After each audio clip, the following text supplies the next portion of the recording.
Industri otomotif Amerika Serikat saat ini berada di ambang kehancuran. Ini bukan sekadar perlambatan ekonomi biasa atau sekadar koreksi pasar. Ini adalah krisis menyeluruh yang berpotensi melumpuhkan jantung manufaktur AS. Harga kendaraan melonjak drastis, pemutusan hubungan kerja massal mulai terjadi, dan semuanya dipicu oleh langkah terbaru Tiongkok dalam eskalasi perang dagang yang tak kunjung usai. Baru-baru ini, Tiongkok mengambil tindakan tegas. Mereka memberlakukan larangan ekspor terhadap sejumlah mobil penting yang dibuat di Amerika. Pada dasarnya menutup akses produsen otomotif AS ke pasar kendaraan terbesar di dunia. Ini bukan semata-mata urusan tarif. Yang sedang berlangsung adalah pergeseran strategis besar-besaran yang dapat membuat produsen mobil AS terpinggirkan secara permanen dari pasar Tiongkok dan dampaknya sangat luas. Tidak hanya mempercepat kebangkitan raksasa otomotif Tiongkok seperti BYD dan NIO, tetapi juga berpotensi mengubah arah sejarah industri otomotif global. Dan apa dampaknya bagi raksasa seperti Ford, General Motors, dan Tesla? Namun lebih jauh lagi, apa konsekuensinya bagi Anda, konsumen biasa? Mari kita tarik ke belakang, ke tahun 2018, saat Donald Trump meluncurkan kebijakan perang dagangnya terhadap Tiongkok. Tujuannya saat itu adalah mengembalikan supremasi manufaktur AS, menciptakan kembali lapangan kerja, dan memotong ketergantungan ekonomi terhadap Beijing. Namun kenyataan di lapangan jauh dari yang dibayangkan. Alih-alih mundur, Tiongkok menanggapi dengan serangkaian tarif balasan, restrukturisasi rantai pasokan global, dan kini, sebuah langkah pemblokiran besar terhadap kendaraan Amerika. Kalau melihat dari data, sebelum perang dagang dimulai, produsen mobil AS mampu menjual lebih dari 275.000 unit kendaraan per tahun ke pasar Tiongkok. Namun setelah gelombang pertama pembalasan tarif dari Beijing, angka itu anjlok hampir setengahnya. Kini, dengan tindakan terbaru berupa pembatasan total, masa depan produsen Amerika di pasar tersebut semakin suram. Ini bukan sekadar reaksi keras. Ini adalah reposisi geopolitik yang berpotensi mengunci Detroit dari panggung global otomotif yang selama ini mereka kuasai. Selama puluhan tahun, Amerika adalah pemimpin tak tertandingi dalam dunia otomotif. Nama-nama seperti Ford, GM, dan Chrysler menjadi ikon kekuatan industri global. Tapi selama satu dekade terakhir, Tiongkok secara sistematis membangun fondasi kerajaannya sendiri di bidang yang sama. Dan kini, posisi itu mulai berubah drastis. Tahun 2023 menjadi titik balik, bahwa Tiongkok melampaui Jepang sebagai eksportir mobil nomor 1 di dunia. Tak hanya itu, BYD berhasil menyalip Tesla pada kuartal keempat 2023 sebagai penjual kendaraan listrik terbesar secara global. Kini, dengan tekanan tarif tambahan yang menghantam keras pabrikan Amerika, dominasi Tiongkok makin mengakar. Mereka tidak hanya mengamankan pasar domestik, tetapi juga melakukan ekspansi agresif ke wilayah lain, mulai dari Eropa, Amerika Latin, hingga bahkan pasar Amerika sendiri. Sementara merek-merek AS kehilangan pangsa pasar di luar negeri, produsen Tiongkok justru masuk dan mengambil alih ruang yang ditinggalkan. Jadi, apa arti semua ini bagi masa depan Detroit? Dapatkah pusat industri mobil legendaris itu bangkit kembali? Atau kita sedang menyaksikan senja kejayaan otomotif Amerika?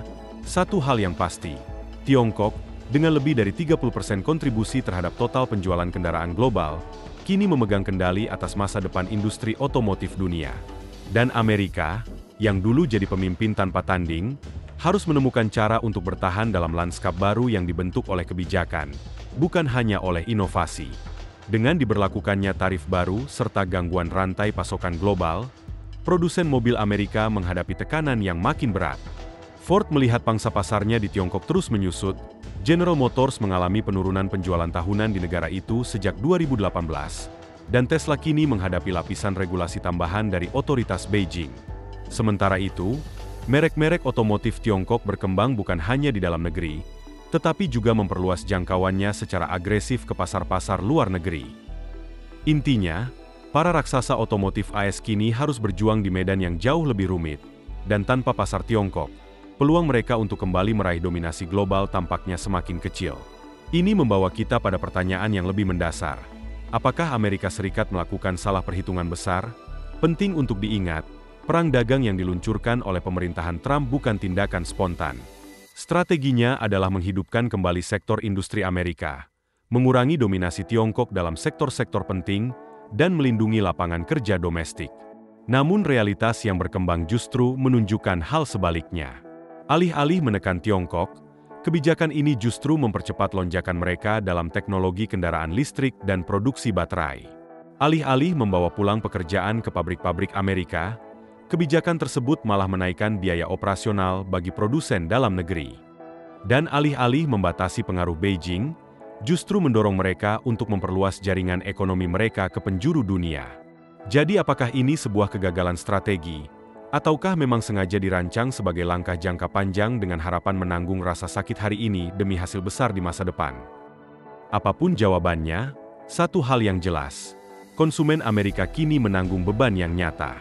Contohnya, baja, material utama dalam pembuatan kendaraan, menjadi sangat mahal karena tarif yang dikenakan terhadap impor dari Tiongkok. Dampaknya terasa mulai dari jalur produksi hingga ke ruang pameran mobil.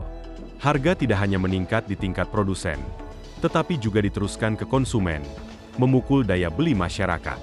Tarif baru atas baja dan aluminium dari Tiongkok membuat biaya produksi melonjak. Padahal rantai pasokan global masih belum sepenuhnya pulih dari guncangan pandemi dan krisis geopolitik lainnya. Bukan hanya bahan mentah yang terdampak, komponen vital dari kerangka, sasis, hingga sistem kelistrikan dan mesin semua ikut mengalami kenaikan biaya. Ini menempatkan produsen dalam dilema, menyerap biaya dan mengorbankan margin, atau menaikkan harga dan mempertaruhkan penurunan penjualan. Kita sudah pernah melihat dampak seperti ini. Saat tarif baja diberlakukan pada tahun 2018 lalu, harga baja domestik melonjak hingga 25%.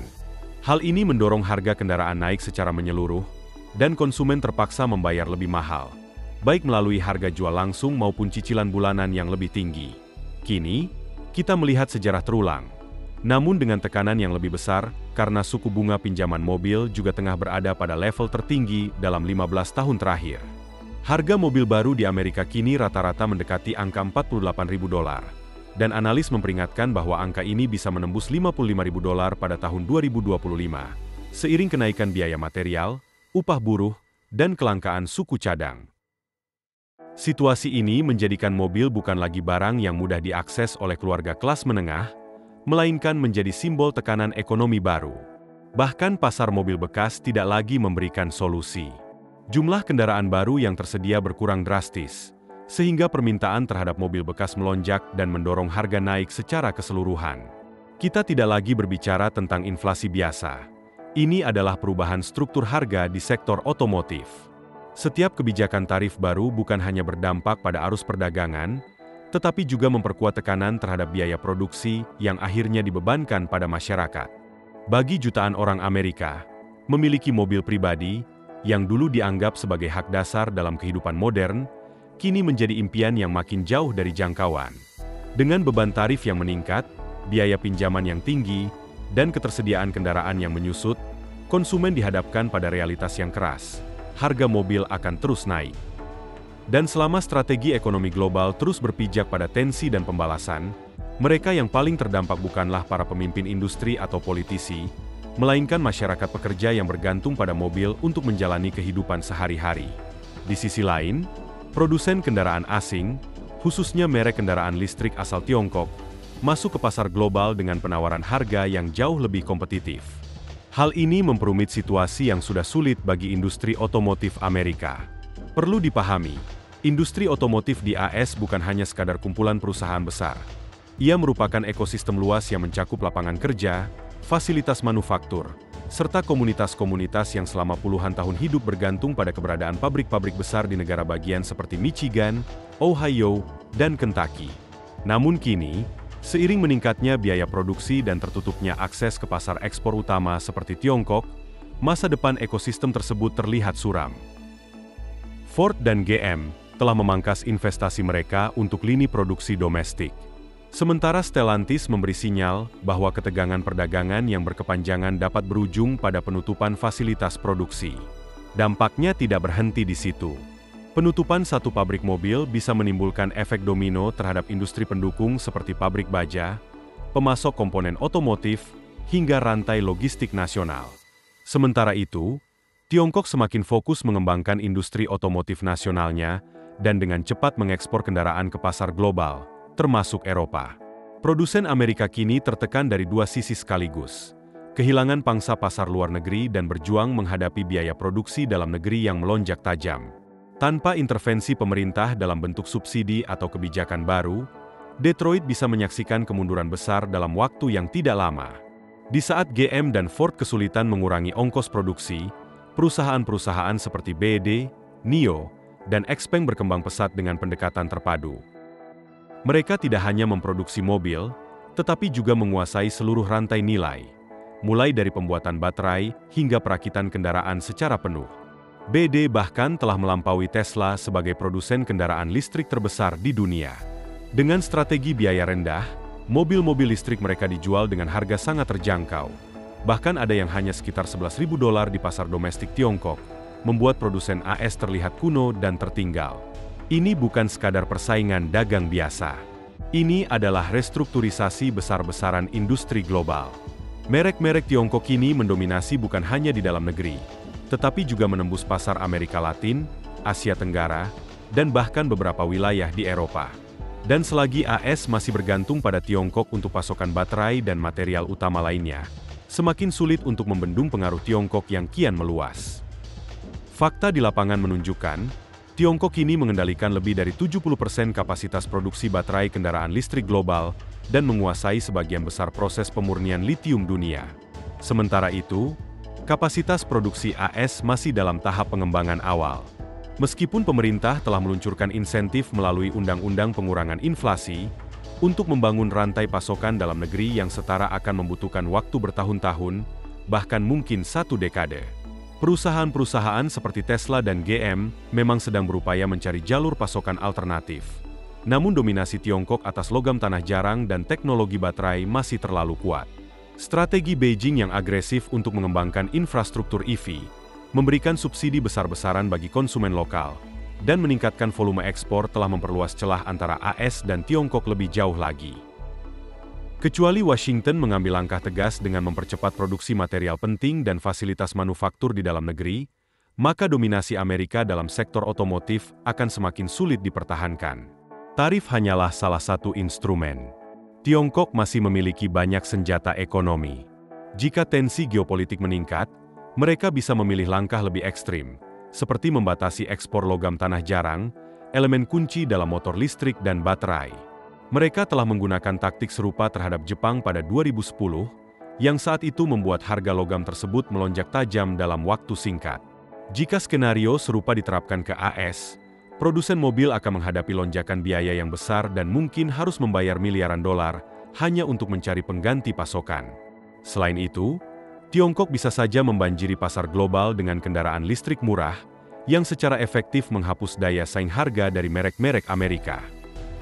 Jika itu terjadi, maka bukan hanya pasar yang direbut, tapi masa depan industri itu sendiri. Jika kebijakan Washington terus mengarah ke konfrontasi, Beijing kemungkinan besar akan merespons dengan langkah-langkah balasan yang sama agresifnya. Dan dalam kondisi seperti ini, pihak yang paling merasakan dampaknya adalah konsumen dan pekerja Amerika. Mereka akan menghadapi harga kendaraan yang terus meroket, lapangan kerja yang menghilang, dan melemahnya daya saing AS di pasar global. Sebaliknya, produsen mobil Tiongkok akan terus memperluas jangkauan mereka secara global, sementara merek-merek Amerika semakin tersudut di kandangnya sendiri. Ini bukan lagi tentang sengketa dagang biasa.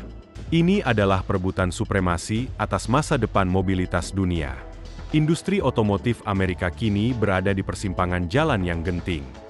Jika konflik dagang ini terus berkembang tanpa arah yang jelas, kita bisa menyaksikan penggulingan permanen atas kepemimpinan global yang pernah dipegang Detroit. Pertanyaannya sekarang, apakah pemerintah AS memiliki strategi yang jelas untuk melawan ini, atau apakah ini momen ketika keunggulan industri otomotif Amerika benar-benar mulai terkikis?